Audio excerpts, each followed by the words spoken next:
Hey guys, it's Cloud Guider again, and today we have another interesting video for you. This is a parks only challenge. So any upgrade I get to level 5, I can only pick parks, and we're gonna see whether parks are good or not. For a little bit of context, I'm a huge advocate of parks. I believe that they do have a place in the game, they can be great for a quick income boost, and they continue helping you throughout the game. So they do definitely have a place even outside of glory games. And we'll see if I can prove that to you using this game right here. So this is a Shin versus Omaji 324 Drylands map. I just went into 1v1 multiplayer and queued up against a random player. He has no idea what I'm trying to do. And let's see what happens. So right off the bat, let's take a quick look at spawn. It does look up like a pretty even split right down the middle. We have pretty even density, I would say, both having one city 2 tiles away from our capital. And I have two actually, and then this city 3 tiles away. And he has this city that's 2 tiles away, this city that's 3 tiles away. And then the rest of the map, we both have pretty great density. But for me, we're spawned very far apart, which is amazing just because I'm going for parks, so I'm gonna kind of need the game to drag out a little bit longer just so I can get more value from the eco that built up. We're gonna mainly be watching this game from my perspective just because it's multiplayer. I don't know what his skill level is, and I don't really know. I don't want to analyze his gameplay too much just because I don't know how he's gonna play. But yeah, so just looking at spawn, I'm seeing that I have two forges, but my smithery spot is blocked by a forge, and I'm also a little bit concerned just because there was absolutely no indicator on these tiles. There's this one fruit, but there's no city here because cities can't spawn within 2 tiles of the border for drylands maps right now. Here I see a ruin and I see two villages, which makes me feel a little bit better just because at least it's not a barren map. At least I have something to expand into. They are a little bit far from my capital, which is a cause for concern. But if this ruin is a swordsman or pop or stars or a tech, it should be pretty good since it's turn 3. It's as early as I can get it. Or sorry, I'll get it turn 4. I moved on to it turn 3. And as for this city here, there's a level 2 forge spot that's not blocked, so I'm pretty happy about that. Go ahead and pick up mining precap. And I choose to train a warrior here instead of upgrading a city for a workshop next turn. And the reason for that is because I see that there's these villages here, but they're pretty far away from my cities. Let's say I head this guy towards here, this guy towards here. This will be 1, 2, 3, 4 turns before I can get the city, and this guy can head here towards the back or support this unit as needed. If I didn't train the extra unit, I'm worried that if this unit dies, I only have 2 units and they're all very far and I can't contest any cities. I can't defend myself and I'll just be in a really dangerous situation. So here I'm thinking I'll delay the upgrade a little bit just to be a little bit more confident in my expansion. And the ruin was smithery, which was absolutely amazing. I felt a lot more confident after that. I'm training up more units just to make sure that my expansion isn't easily stoppable. Here's my first upgrade on turn 5, just pretty slow. I send the warrior that got the ruin all the way to this village, so I'm thinking if I can secure this village, then I'll be able to, then my expansion will be harder for him to cut off. And luckily, I somehow am able to move on to all 3 villages. I get organization, which might seem like kind of a weird choice, but I'm seeing that I'm playing Omaji. This village has 3 fruit, this has 2, this has 2, this is 1. I can upgrade all my villages with org. Not all of them can be upgraded with hunting, which is why I did not get hunting. And yeah, ecoing up a little bit, getting the resource upgrades. And here I captured 3 villages on the same turn.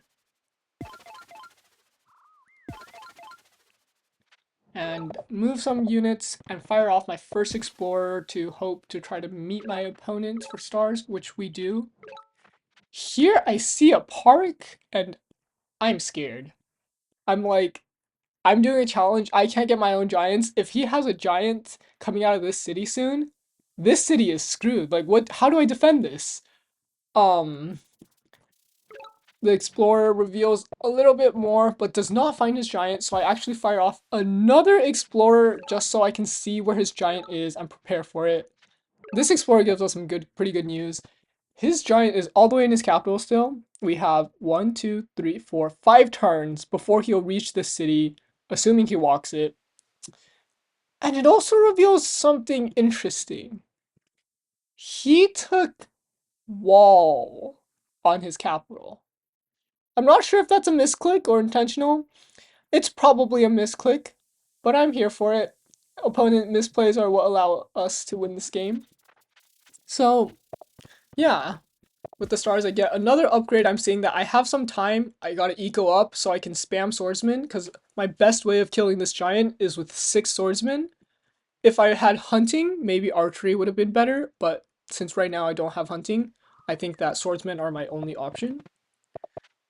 He buys roads this turn, I believe. I'm not completely sure, but I think he buys roads this turn just to road up his giant.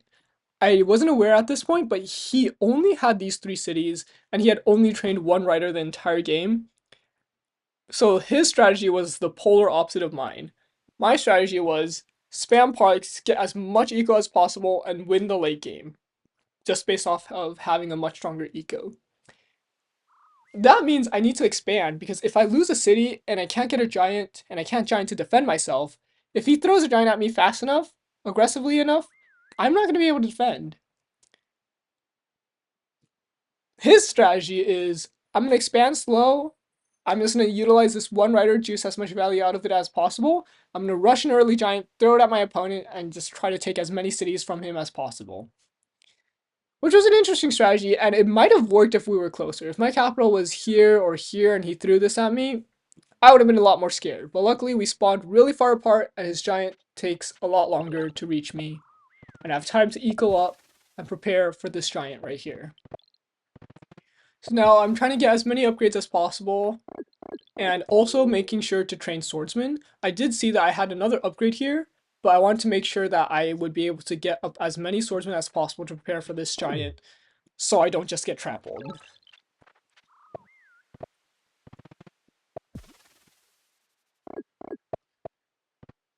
Here I get the first level 4 upgrade, taking pop growth. I'm preparing to get my first park of the game with these 2 animals here next turn.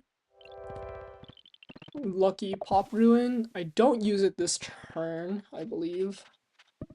Instead, I go hunting, and here's the first park of the game, giving me a monument, which I place down,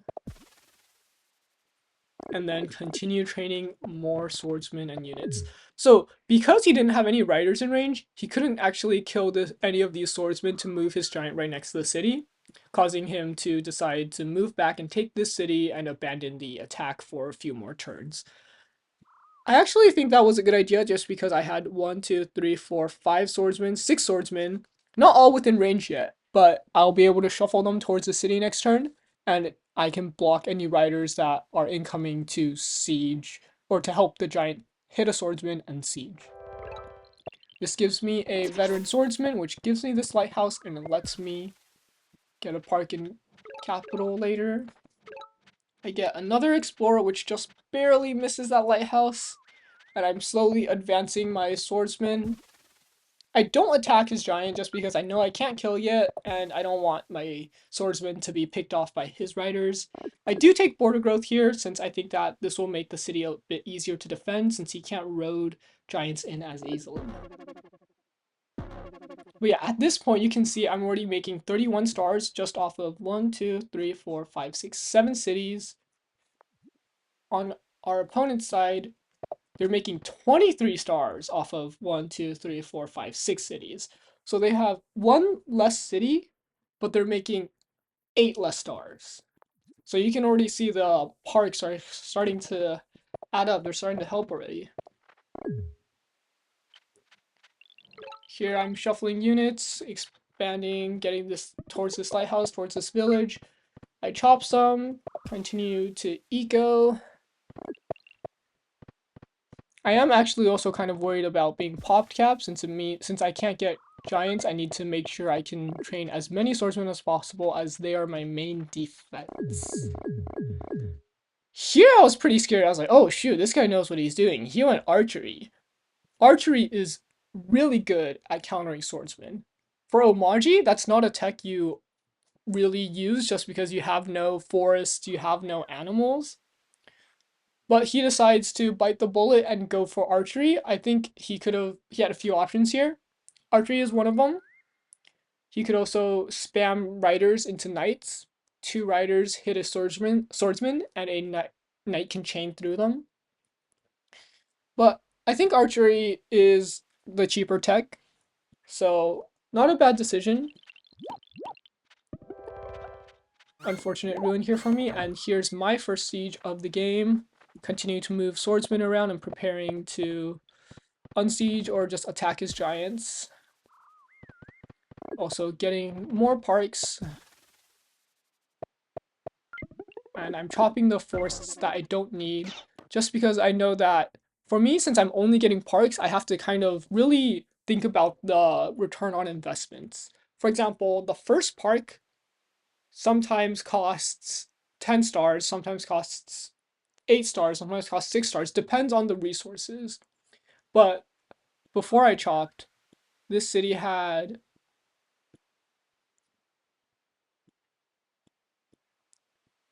1, 2, 3, 4 more pop.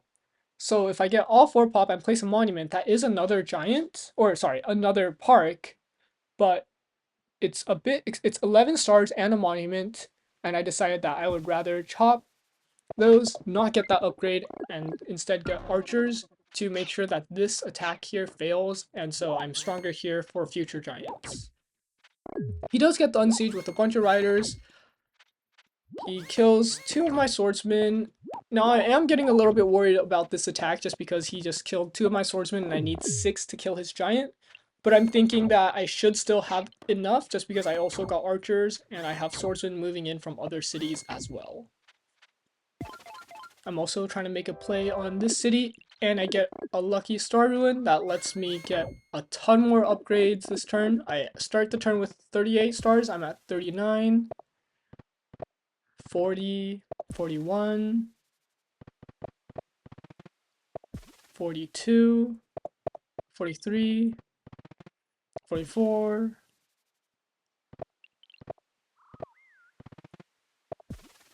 45, 46, 47. That's a 9-star increase, which is huge. Now I'm feeling a lot better about defending this just because I have 2 plans to defend already. I have these 4 swordsmen paired with an archer and a warrior kills a giant. If some swordsmen die, it's the more expensive option is to road these 2 archers in and help these other units kill this giant. And our opponent's smart. He knows that I have enough to kill his giant with this swordsman, so he roads units in and kills the swordsman and prevents me from being able to unsiege that easily. So here, at the start of the turn, we have 41 stars. We don't have writing, we don't have roads, but because we got so many parks, we can afford riders, roads, and then build these 2 roads, road my archers in, and help me on siege. Now, I have 3 stars left. I still want to train units, so I chop a decent amount so I can train some swordsmen. Now, our opponent's attack has completely failed. He only had these 2 giants really on the offense. I've killed the giants, and now he is playing defense. He's using all his riders to unsiege and not really doing much else with his other units.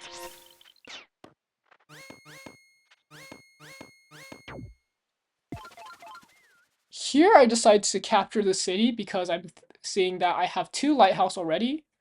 And this one in the corner, I can definitely get with a warrior. But if I don't get this one with an explorer, there's almost no way I can get it. So I decide to capture, hit his giant, and then I fire off an explorer. I'm getting some other upgrades first. Here I finally get the explorer so I can get my Eye of God monument. And since I'm giving him the city anyways, I would rather the city have an explorer rather than a workshop. I continue spamming units, linking things up, getting monuments, and getting more parks. This is a third park in my capital. Unfortunately, I will not be able to unsiege this city. And just right after I handled this attack with the 2 giants, he has another 2 giants attacking in the west corner. I do lose 1 city to 1 giant, but I do have enough units to make sure this second giant won't be able to do too much to me. You might think this is a mistake since I just said that I'm not unsieging. I technically could with a giant push, but this is a no giants park only challenge. So I give up the city. I do get resources just because I don't want him to go defenders, and it's only a 1-star cost to me. Here, this turn I believe I placed down 3 monuments. Here's the first one for a park.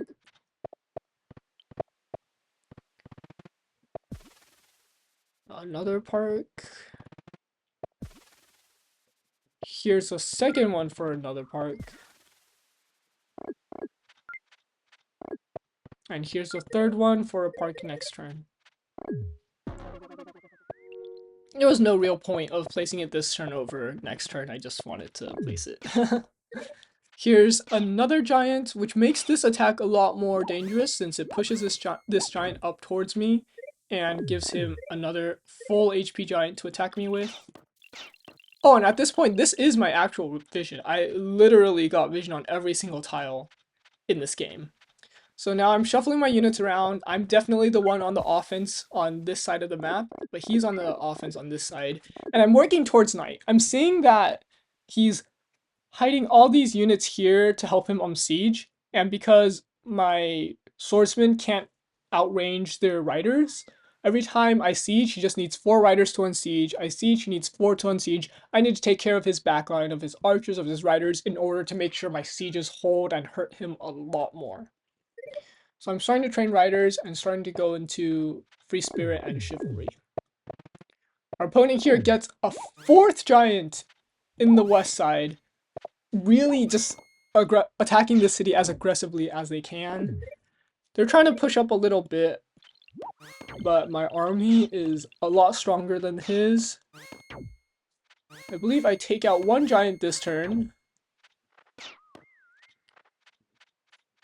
And you see, I have 71 stars saved up. So here I continue advancing, disband a unit, get chivalry, and I train 5 knights this turn because I just had so many stars, I didn't know what to do with them. I was like, let me just get knights. I don't want more swordsmen in the backline just because it'll be too slow to push up to the front line, and I want fast units to really beef up my attack and just tear through his backline. Here he sees my knight, so you can see he's actually starting to separate his units as much as possible. Here's his first veteran of the match. I already got a few. Now I'm just trying to take care of his backline, get a few free sieges in. Here's a chain, the first chain of the game into a veteran knight.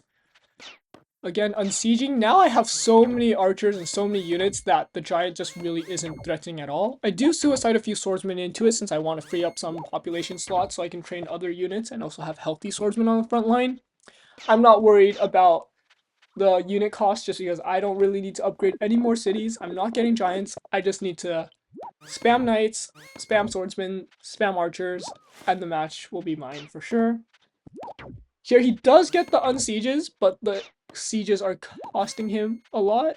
He can't unsiege this city, so this is the first city that I take from him this game.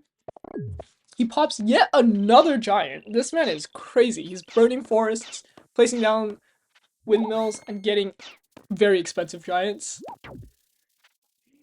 The third of the 4 giants that he sent to the city are now dead, and I actually have enough to just instant kill this giant. So I go ahead and do that, sieging with a 20 HP swordsman. He's not going to be able to unsiege this just because all these units can't reach, and these units alone don't kill. I'm starting to injure this giant as well, preparing to kill it. And now that his army is gone, I can just push my knights to the very front line and prepare to kill every single backline unit he has. Here he gets an unsiege with a 1 HP rider, so a very close unsiege for him, and he sieges this city again. However, at this point, I am not even remotely concerned. This was a misclick. I did not mean to advance this archer. I can easily unsiege. I siege 2 cities, 3 cities now. Chain through these 2 units. He finally resigns as he has 3 units left on the field.